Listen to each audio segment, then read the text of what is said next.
Hello, everybody, and welcome to Live on Xbox for January 20th, 2019. It's our second show. We're really excited to be here. The response to our first video has been pretty good. We weren't expecting as many views and as many people to watch as we did.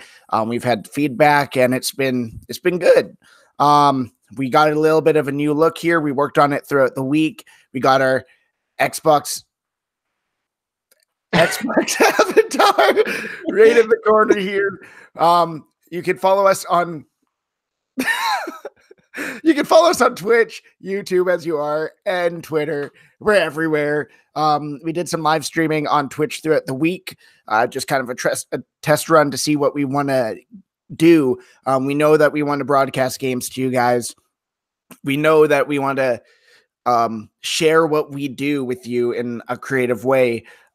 So we've been working really hard on getting the right equipment and the right stuff in place to be able to bring high quality content to you. This week I streamed a bit of Fortnite, but that's not what we're going to be about. We're going to be about a lot of games, not just the popular ones. We want to show you guys the games that we like, the games that maybe we grew up with years ago, and revisit some old games and see how they are now.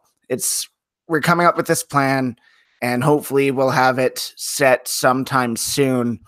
But in the meantime, like I said, welcome to Live on Xbox. Austin, how are you doing today? Doing pretty good, Sean. Nice intro. I kind of got confused with your directions, eh? Yeah, the camera point. That's how I'm supposed to do it, the Twitch, but it's the opposite of what I see on screen. Yeah, that's funny, but yeah, no, it's been a good week.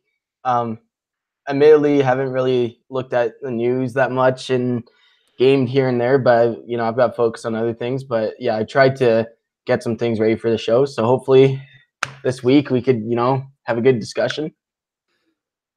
Yeah. So we talked about different topics this week to talk about, and there was not a whole lot that we wanted to cover now. I know we were talking about doing an E3 episode, but we wanted to save that for close to E3. So what's some things that you wanted to bring to today's show to talk about? Well, I thought that we could just look at the upcoming games here and kind of see what's coming out in January and, see if we have an opinion on them or not. Yeah, there's a couple of interesting ones that kind of are sneaking up here. If you look at, we got Resident Evil 2 remake, but it's more like a reimagining of it, which is kind of interesting. And then another big one, which has been years in the making, Kingdom Hearts 3. Kingdom Hearts 3, I know a lot of people excited for that. Years in the making, like you said. I think the second one came out when I was still just a little kid. I never personally played them a lot. I know I went over to my buddy's house and he had them. So can you fill us in a little bit about what these games are about and why people are so excited to go back to it? Well, I haven't played them in a long time, but from what I can remember, it was Square Enix, who's very famous for making the Final Fantasy games and RPGs and stuff. They teamed up with Disney to make a role-playing game for kids, like specifically for kids. But the neat thing is that there's a whole bunch of Disney characters and the different worlds. Like I don't know, for example, like you've got. I'm freezing up here. You got Hercules and Aladdin. Like you go to those different movie worlds and you fight some bad guys there, and you get different companions like Mickey Mouse, Donald, Goofy, and like they take along with you, and that is like it's very cool just to see that, and it's a different side of Disney storytelling that you don't really get to see often. So that's what was interesting about Kingdom Hearts for me, and what Kingdom Hearts 3, we've been waiting for it for a long time, because the last time a mainline Kingdom Hearts game came out, it was back on the PlayStation 2. So that's like many years ago, and every other Kingdom Hearts game that's come out in between that has just been spin-offs or filler kind of games, and this one is going to be huge. Okay, that's cool. That's very, very cool. And we're going to get to go back to that world. So, what's the release date on that game? If we pull it up here, we're looking at January 29th. So that's right at coming the up end of real quick. the. Oh, I didn't realize that those are January releases. They're not for. I don't know why I Yeah, thought it's that. just for this month. Yeah. Okay, that's awesome. And I saw, was that Life is Strange episode 2? Yeah. Yeah, that's one I am very, very excited to play. I haven't played episode 1 yet. I want to wait till all the episodes are out, because after playing Life is Strange 1, like, I was able to play those just straight through. For those who don't know, those are episodic releases. So you pay a base price for the game, and you get about, I know Life is Strange 1 was about a 3-hour episode or level, and it told like a TV show story. So you had a storyline throughout the episode, and that storyline kind of concluded at the end of the episode, but the overall season arc kept going throughout. They were very emotional. The music is amazing in them. And they also released the prequel, Life is Strange Before the Storm, and that was not as good as the first, but very, very, very good as well. I'm excited to see what they're doing with the second one.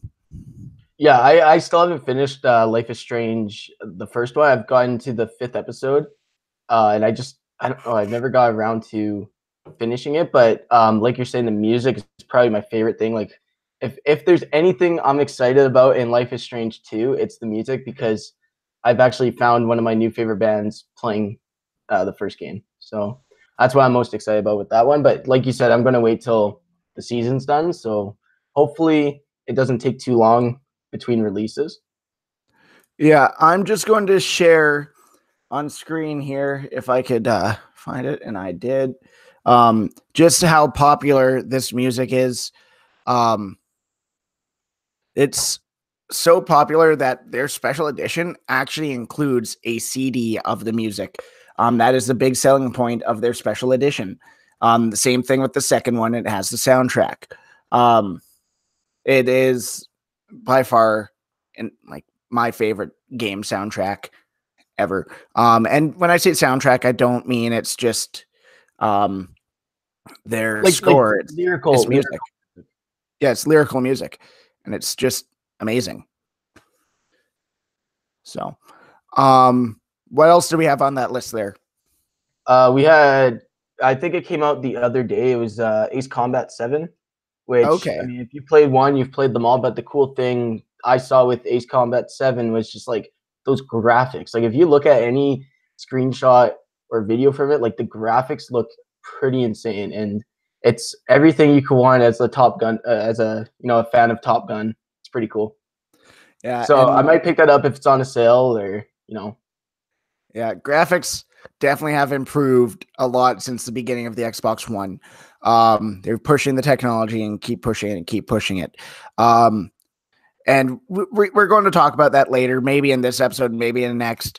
But it has become, even though the graphics are amazing, it is causing issues with some Xboxes, and we'll talk about that, like I said, either in this episode or maybe another episode.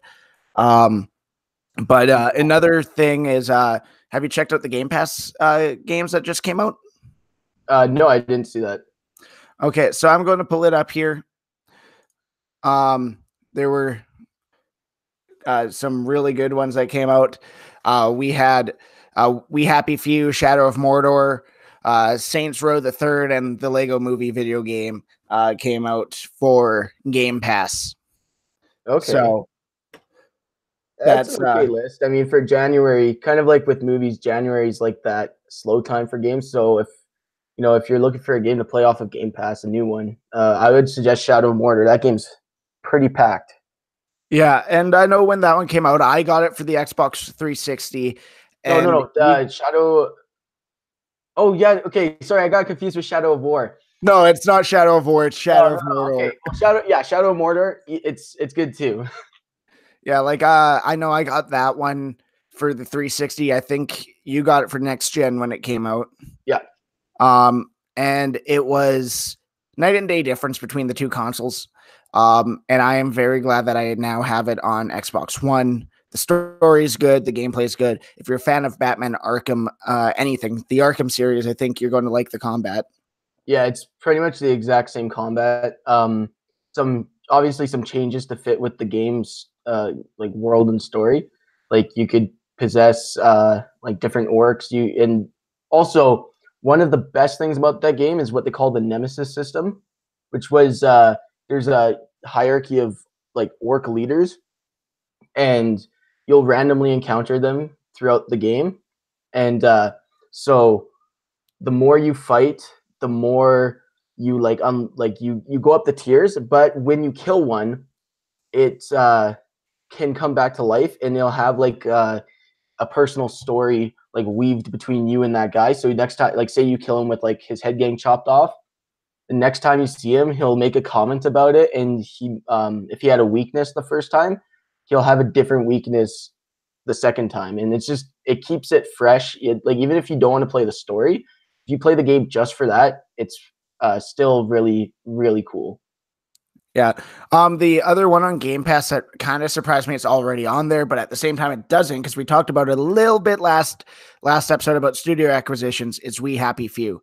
That was, if I remember correctly, recently acquired by Microsoft at E3 last in 2018.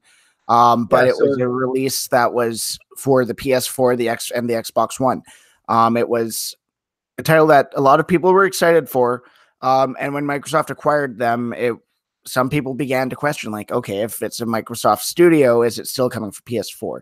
Well, because it was the studio before. acquisition happened after the game was announced, it still came out for PS4, but it has made its way to Game Pass fairly quickly. Yeah, so with that game, also what was interesting is when it was in its early access form back in like I think 2016 or something. Microsoft had thrown some money to fund the studio to help them get through the last little bit of development, but it was in early access, like release for quite a long time, and I think it just went full 1.0 in 2018, and then just shortly after that's when they bought the studio. It was a very lots of people were excited for that game when it was announced, but because of the early access model, like as time went on, the hype kind of died down, and I think it was a good idea. Like its premise was very cool. It was very like Bioshock esque, but um, I think that the early access release kind of killed the hype for that game. And hopefully now that Microsoft is owns them and has like full backing to get them through the development cycle for their next game, we won't see that kind of hype fizzle out and like the game kind of it get in that weird spot where it's out but not really. Yeah, and from what I know, the game is meant to make you a little bit uncomfortable while playing it. Mm-hmm. Survival game. It is something I'd like to check out. I don't generally like games that make you uncomfortable, but it does look like a really, really good game. Yeah, I think it really takes an interesting look at you know medication because the game's all about a society that's that's like medicated. So there's this drug that makes you have uh it's like psychological like illusions and stuff. So like they see the world differently than everyone else, and people who aren't on the drug are looked down upon. And like that's like your character, he comes off and he just sees like how messed up the world is. And so it's kind of like an interesting look at how like society like we medicate ourselves, right? But it's I don't know, to me that's the interesting side of it, not necessarily like the gameplay. I'd probably play it for just that kind of look at social commentary. Okay. Um, and then there were other games released earlier this month on Game Pass. I don't think we covered that last episode. I'm just going to pull them up here. So earlier this month, it was Absolver, Ark Survival Evolved, Just Cause 3, and the first episode of Life is Strange 2. So yet again, this library is ever growing. It is something that Microsoft is really pushing, and I really do think it's part of something bigger. Recently, the Microsoft, I believe it's the Microsoft CEO, I'm just pulling it up, said that they want to make the Netflix of gaming, and that's with their xCloud I stuff. saw that. And with them growing this library, that's just more games for the xCloud when it eventually releases. I did hear, finally heard a release day for xCloud. Yeah, Not day, sorry, but like release a period. release It's coming window? out this year. This year. This year. Okay, so that's probably on the schedule for their E3 presentation. Yeah, and just like I said, I'll reiterate it. The xCloud, it's going to be allowing people to play Xbox games through a subscription on their PC, phone, tablet, their other devices, so that they don't necessarily need an Xbox in the house, and so I they think can play it on the the go. that's probably the most exciting thing that I'm looking forward to later in the year, because like with Game Pass, it's very cool. Like you could play, you play on your Xbox, but if I'm able to play on my low end like laptop, just play games when I'm not at home, I think that'd be even like better. Yeah, I'm excited for it. They show clips of the phones and tablets with controls on screen. So it is meant to be mobile. It's not like you're going to have to hook up a third, like an accessory to the device. It's going to all work on the device by the looks of it. So I'm excited if I could play a little bit of Halo when it eventually comes out. If I could play a game on the bus to work, that's awesome. Yeah. So I've got some news here, kind of a little bit on the sadder side, but there was a Star Wars game that was in development at EA, and it officially got canceled this week. that What was you think the about that? that big one that they've been The open advertising world for a one, they while, wasn't teased it. I think they teased it 2017. They showed like a pre-rendered clip in the game engine, and like it was always talked about whenever EA would go on stage, but they never had any like footage. Like, well, they did in 2017, but before that, they never had any footage. They just talked about it, and so we really never got to see much. Just some concept art here and there, and now it's canceled. And I think that that joins a list of big Star Wars titles that have been canceled, doesn't it? yeah, I think that the only games I could think of that EA has released Star Wars related on console have been the Battlefront games, but everything else that was in development has either still being worked on for all these years, or they've canceled it. And on top of canceling this game, it also they also shut down Visceral Games, which were the developers of like Dead Space. And I think that's a major loss, like just in gaming in general, not even within EA. Yeah, like I was reading earlier today, like everyone remembers, well, maybe not everyone, but a lot of people remember Star Wars 1313 and when that was canceled. That one, I believe, was it supposed to follow Django or Boba? It was going to be, at first it was an unnamed bounty hunter, but then it news kind of came out that it was a Boba Fett origin story kind of game, and it was going to be very like Uncharted like, which would have been cool. Yeah. And that got scrapped when Disney acquired LucasArts. Lucasfilm. And in turn, LucasArts, they wanted to dish out that license so the games weren't made in house anymore. And when they dished out the license, all the games were scrapped. And speaking of games that Star Wars games that have been canceled, like they have been huge disappointments when they've been canceled. Star Wars Battlefront 3, Star Wars 1313, and now this one. And the games that have come out, like we're only getting the Battlefront games, and And those they've been disappointing to say the least. yeah. I haven't been too impressed by them. The second one was a little bit better. It But had a that's story mode. The story mode was high quality. It was good. Um, a- and then they remember the also loot the season boxes. They're pass. making Sean, they're making what EA is doing to the Star Wars games is they're making them what they call games as a service. So like if you look at like loot boxes, they're trying to make it so their games are not only, you know, fun and entertaining, but generate money on top of the entry price. And Yeah, so I like think I was reading that that's a potential reason why these single player Star Wars games haven't been coming out yet, because they can't find a way to monetize them after, you know, getting the $60 or whatever it is from people at like initial like buying it. yeah, and then with that, like the best parts of Battlefront 1, like the EA Battlefront 1, was the season pass when you got to go on Scarif and the Death Star when it was those big 3-tier matches. Like Scarif, you were the rebels getting the Death Star plans. You had to get it to the U-wing. It was an escape vehicle. Yeah. So you get to the escape vehicle. No, sorry, that was the last part of the game. You had to It fight. was a 3-tier kind of map. Tier 1, you had to fight through space to get to the planet. Mm-hmm. Tier 2, yet you were inside the where the plans were, and you had to get the plans with R2D2. Like you had to protect R2 till he got to the end, and the Empire was trying to destroy R2, I believe, is what it was. And then part 3 was getting the plans to the escape vehicle, and those were very fun. And then the Death Star was the same idea.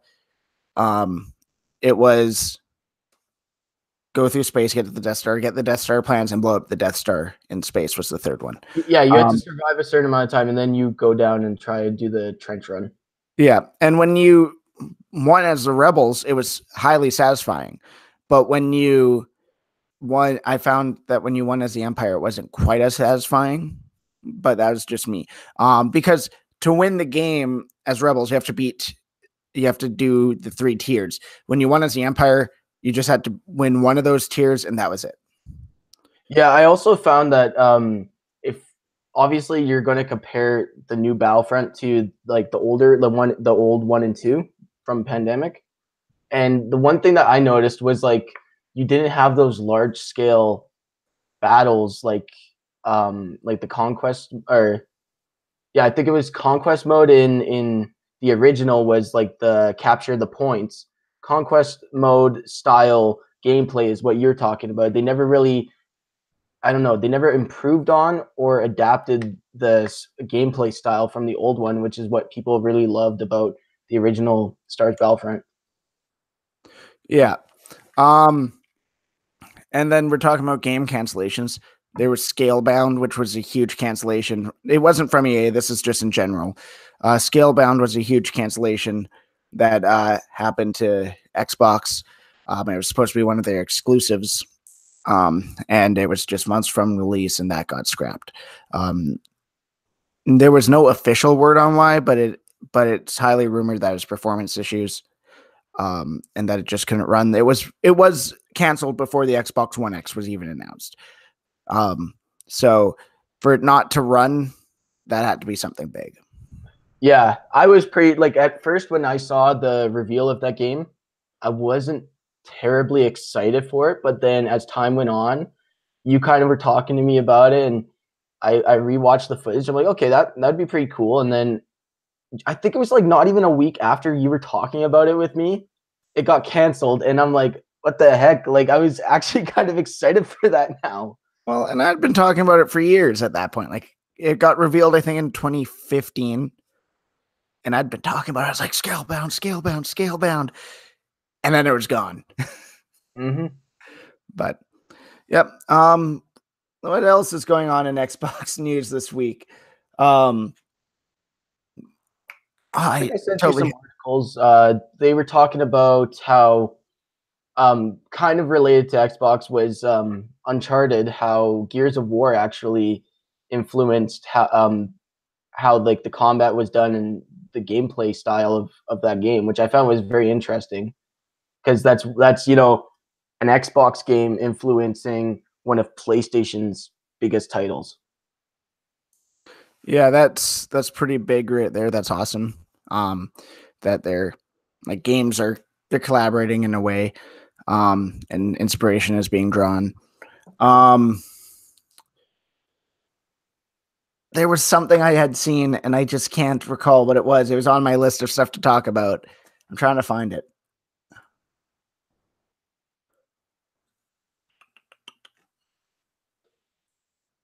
Well, in the Anyway, meantime, let's what have you been playing this week? That's what I was going to. That's what I was going to transition to too. I've been playing a lot of Fortnite. They just had a big winter event yesterday. There's been mixed reviews because it is very similar to their Fortnitemares event that happened for Halloween, where this giant purple cube had gone around the map and erected these big purple crystals that shot out pretty much zombies. And now with this winter event, there's this orb above Polar Peak that cracked open, turned the world to ice, and erected ice pillars that shot out ice zombies. So winter is here, but it is very similar to what happened in October. And there are challenges that came along with it to unlock content. That's what I've been playing. I've been looking at different games that I do want to play as well. I want to play A Way Out. That's something I've been looking at recently, but I have not pulled the trigger on that one yet. What have you been playing? Uh, like you said, some Fortnite. Get some W's there. In terms of When was like, the last time you got a W on Fortnite?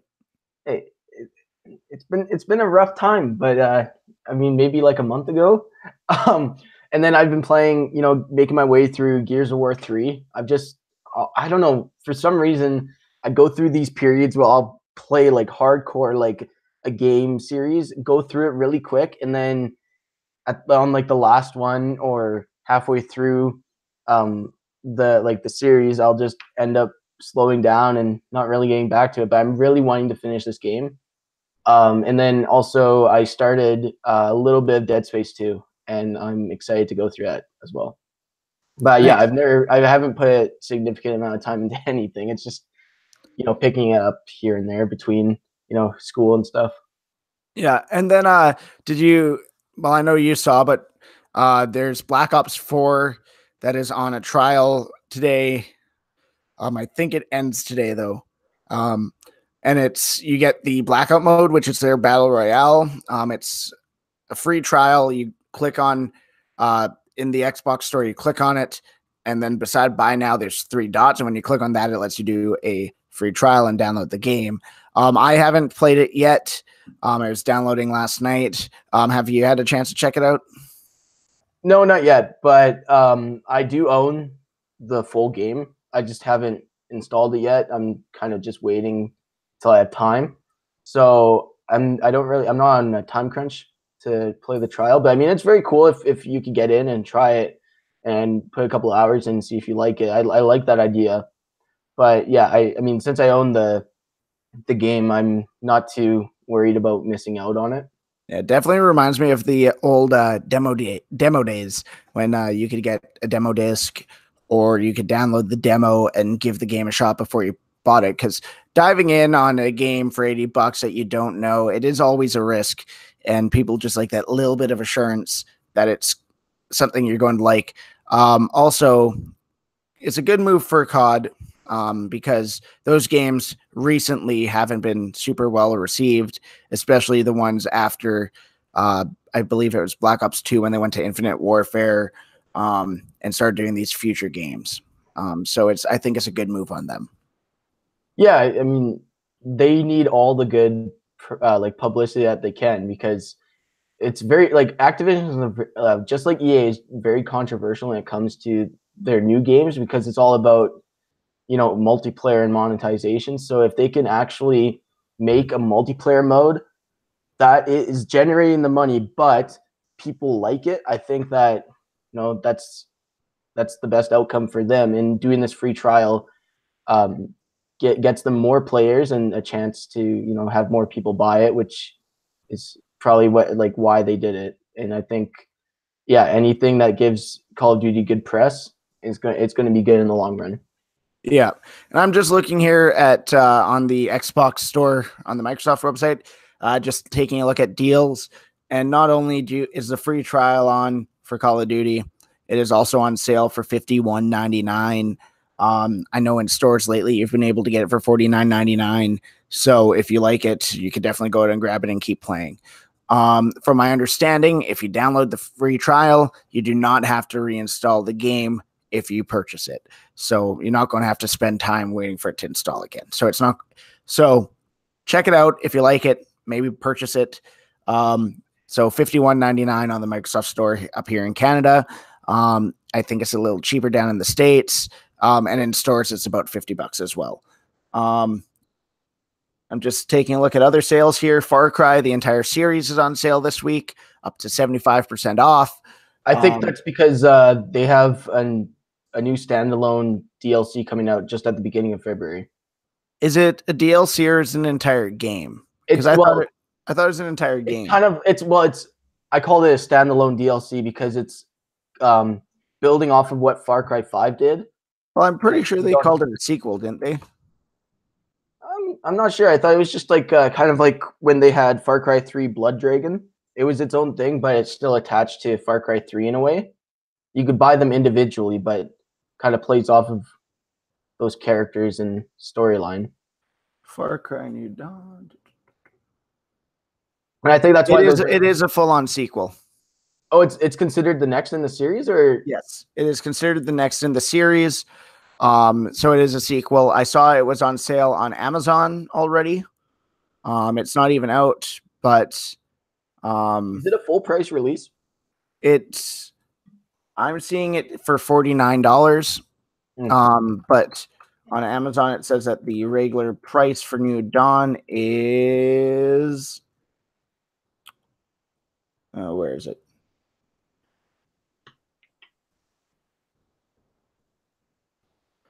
$49.99 for the game. Actually, no, $49.99 isn't sale. That's its regular price. Okay, so it's a little bit more. I think it's going to be kind of like the Far Cry 3 Blood Dragon, where it's cheaper than the original game, but it's it's still its own kind of thing. Yeah. So from what I saw of it at was it the Game Awards? Yeah. They showed a trailer. It's post-apocalyptic. Going off of what happened at the end of Far Cry 5, I believe. I never finished that one. It was one of the official or one of the endings, and then they officially made that ending like canon. That's okay. Yeah, I'm not gonna say what it is. You guys can go look into it. I don't want to spoil anything. Yeah, that's when I saw that last night, I was kind of surprised that it's so cheap. And I know that Far Cry 5, if you want to check that out before you play Far Cry New Dawn, is $43.99. Pretty good. Pretty good price. Pretty good. And like I said, the entire series is on sale. From my understanding, the only one that is a sequel is New Dawn. The other ones are pretty standalone. Yeah, I mean they have the the number on it, but the game before it doesn't affect. You don't need to know anything. Yeah, I know I've jumped into Far Cry 3. I've played that one. Far Cry Primal was one I really enjoyed for a while. And then Far Cry 4, well, technically I beat the game. You did like the 5-second intro, and then you walk. How the game opens is you get brought to the bad guy's villa or mansion or whatever it is. And you're going to what is it? Someone died. I think it was your mom died or something. It was one of your parents had died, so you're going out to where they grew up to kind of like pay respect. And then there's this dude, like a dictator, who's in charge of the place, and he brings you in, and he's like, "Okay, just like wait here." So normally, he's like, "Wait here, I'll be back soon." And what I did was, I was like, "Okay." So I just sat at the table not knowing that I was supposed to escape, I'm just like sitting there. Oh, he said he'll be back. And then about 5 to 10 minutes later, he comes back and he's like, oh, come with me. And it ends the game. Yeah, Because, I think you go to like he has like a chopper and then roll credits. well, what it is you go out and he pays respects with you because he knew your parents or something like that. Yeah, and then roll credits, and it gives you an achievement saying like it was like an alternate ending achievement kind of thing. But what Yeah. you're supposed to do, you're supposed to escape, go guns blazing, play the whole game. But no, you went and did 10 minutes. Is it bad that I never went back? I don't know. Once you play Far Cry 3, Far Cry 4 is almost the exact same. Yeah. But here I am. I actually got it in a combo pack with Far Cry Primal. But here I am. I bought a game, literally played it for 10 minutes, shortest game I ever played and beat. And that was it. I mean, you beat it. Yep. That's Can't all that really- matters, right? I think after I'm done finishing Gears and maybe getting into Dead Space a little bit, I might go play some Prey because that's a game that I've had installed on my Xbox for a long time, but I never got around to it. Yeah, I was having to go through my Xbox yesterday to try to make room for um Black Ops, and then I also wanted to get the rebooted Tomb Raider back on there because I've started that one and I've played it, then stopped for a couple weeks and then gone back and I've completely forgotten what's going on. So I installed it again to try to get through it, but I had to delete some stuff off my Xbox. And I forget where I was going with this. But yeah, so I was going through and having to figure out what I had to delete and whatnot. I was just trying to find a new game to play. So yeah, no, Tomb Raider is pretty good. I beat it twice, both in one sitting, and like I don't know, it's decently long. I think it's like 8 hours at minimum, but I've been able to do like 100% sitting like one day. So I mean, if you want to get through it, it's not that bad. It's just you need to sit down, clear your wait, schedule. did you say you beat it in one day? Yeah. And you also just said it's an 8-hour campaign. Like usually, yeah. Hey, this was back in the day when I used to play like the Batman games on 1 week, all of them on one weekend. That's also something I wanted to go back and play. I started playing them after they all came out, and I beat Origins. Like I wanted to play them chronologically because I've been told if you go from City to Origins, they just feel really repetitive. And Origins takes place before all of them. So what I did is I went back and I played Origins first, and then I started Arkham and I've started City all at separate times, and I just never finished it because that was back when I was playing on my PC. And then when they got re-released for the Xbox One, I picked them up and I just haven't got to them. So that's something I've been wanting to go back and play and see if they kind of hold up. And they're supposed to be fantastic, and they were from what I remember. Yeah, there's a couple games, like back when we got the Xbox 360, I wasn't like I still played games, but I wasn't as heavy into them as I am now. And there's only a couple games I can remember playing and just falling in love with gaming again. And like Batman, Arkham City, and like Alan Wake, I always say that if I didn't play those games, I don't think I would be as into them, like as into gaming as I am now. Yeah. I don't know if you remember, but when I played those, like I would spend hours just going through everything. Oh, I remember. I remember you achievement hunting for hours on end. And then Rylan and I would be sitting on the couch and we'd be like, are you going to get to the next part of the story? Come on, go. Because the story was so intriguing and we just wanted to see what happened next. And I would always be like, oh, just one more thing. And it'd be like 5 hours later, I'd finish like getting all the collectibles. Yeah. And then we'd come back down and you're on the same level. And we're like, dude, what happens next? Yeah. I remember Scarecrow levels too. Those were something else. Which one? The Scarecrow levels.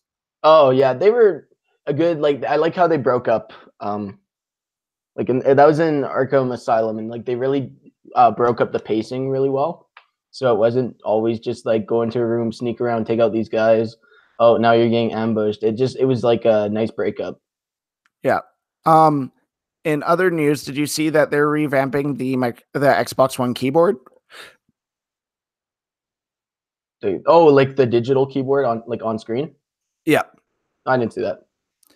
Um, they're going to be making it smaller, and less cumbersome. Going to take Okay, up a lot less of the screen. It's not out yet, but this that's it is right there. this is what the keyboard looks like now. It if you look, it covers the entire bottom screen, even in the spaces that there's nothing for the keyboard to do. And Okay, this is what it's going to look like. so it's just kind of like a floating keyboard now. They're calling it a mini keyboard. I don't know if it moves around screen, but basically, that came out in the insider Preview. preview update that came out recently. So that's what they're going to be moving towards. I think it looks a lot nicer, a lot more simplistic. That big Yeah, one, especially when you're using the Edge browser, it is very annoying because it blocks up half the screen. yeah. The thing about the keyboard right now that I find like kind of annoying is that when you, especially when you're on like that search page that you have pulled up right there, um, whenever you open the keyboard and it's like the full screen keyboard, it moves the content like up, and basically you can't see half of your screen. So I hope like with this new one that it just kind of overlays on top of things instead of moving all of the content over. Yeah, I hope so too. Like it's they're definitely improving it, and I'm excited for that. It does look a lot nicer, and I just thought I'd bring that up because I found that to be exciting.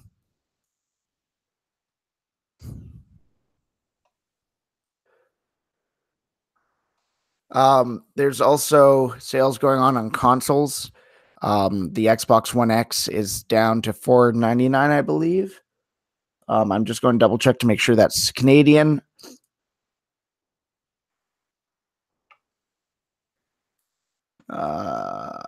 Where is my deals page that I had pulled up? Did the Razer Xbox keyboard come out yet? They announced it at CES. The big difference on it now is it like there are multiple keyboards and mice that are compatible with Xbox One, but the I think they changed the Windows key to an Xbox key. Oh, okay. That was a big thing. The price in Canada for that Xbox One X, it comes with Battlefield 5 and it's on for $599. That's the deal that they have going. Down in the States, it's $499. So it's still the price of a regular Xbox One, But you but get that's a special edition Battlefield 5. You can also get the bundle, same price for with NBA 2K19, the Metro games. Oh, that's another thing. I'm so excited for Metro Exodus. Like, that's I have Metro Last Light installed on my Xbox. I haven't gone through it yet, but I finished 2033, and man, like those games are awesome. And I just like Exodus. If it's everything they've been advertising, that game's going to be insane. Yeah, like I've never played them, but from what I saw, it looks like it's going to be insane. Like, you like them, I know, but The books are good. they released an advertisement during E3 for it, and it looked really well done. They I didn't realize this, but the Fallout 76 bundle, it comes with a white Xbox One X. The only thing worth in that bundle is the Xbox. I would sell Fallout 76 in a heartbeat.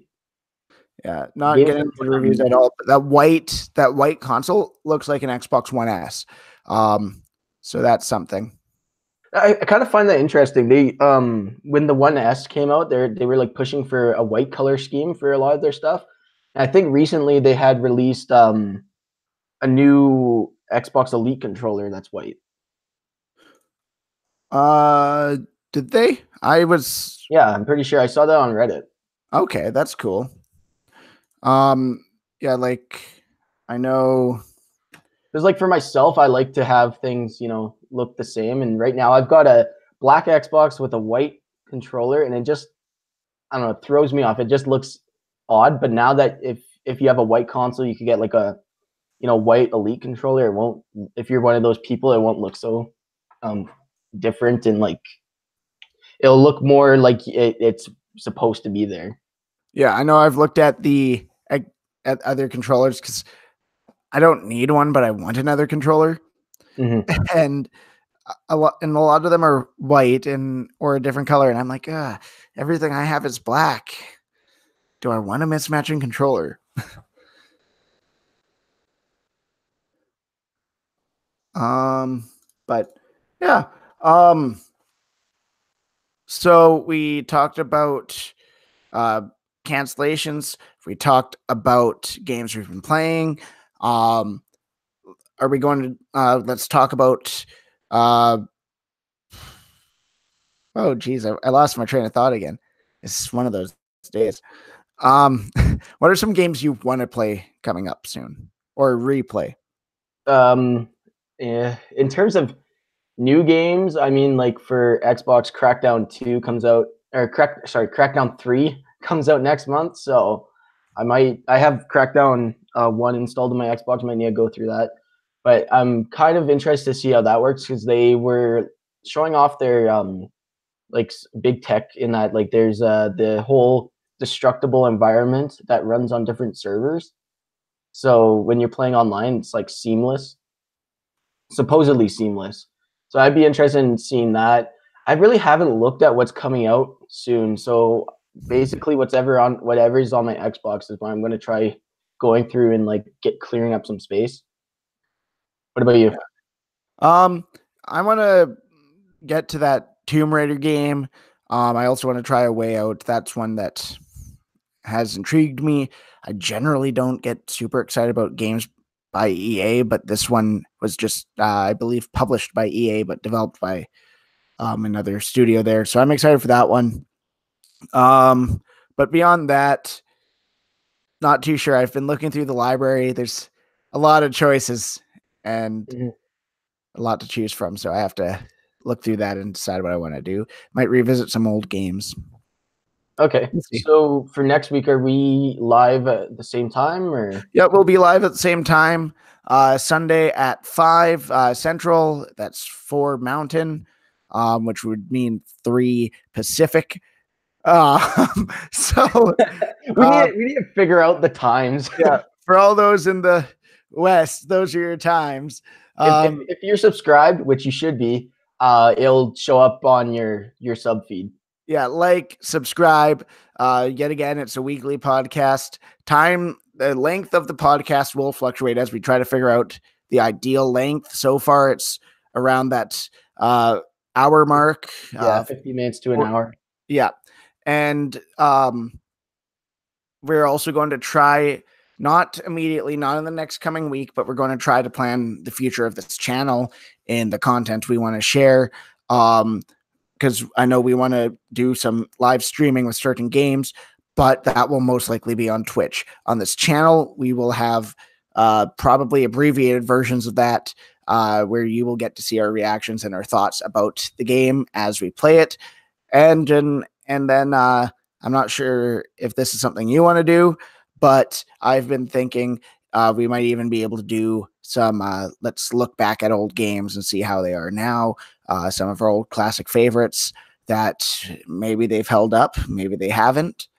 But yeah, that's just stuff that we're tossing around right now. And we'll update you when we have a more solid plan. But in the meantime, stay glued to the YouTube, live on Xbox. We're on Twitter at live_on_Xbox. And we're on Twitch, live_on_Xbox. And I've been on Twitch quite a bit this week, just testing out different software. Got a capture card earlier this week to share games. Like I said, it's mostly been Fortnite lately, but that is going to change once we get our plan in place and we decide what we want to do for other videos beyond this weekly podcast.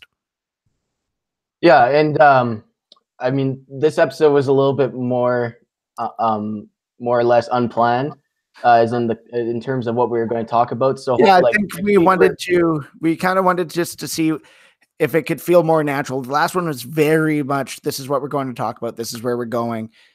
And I know I wanted to try something that felt more natural, like a conversation.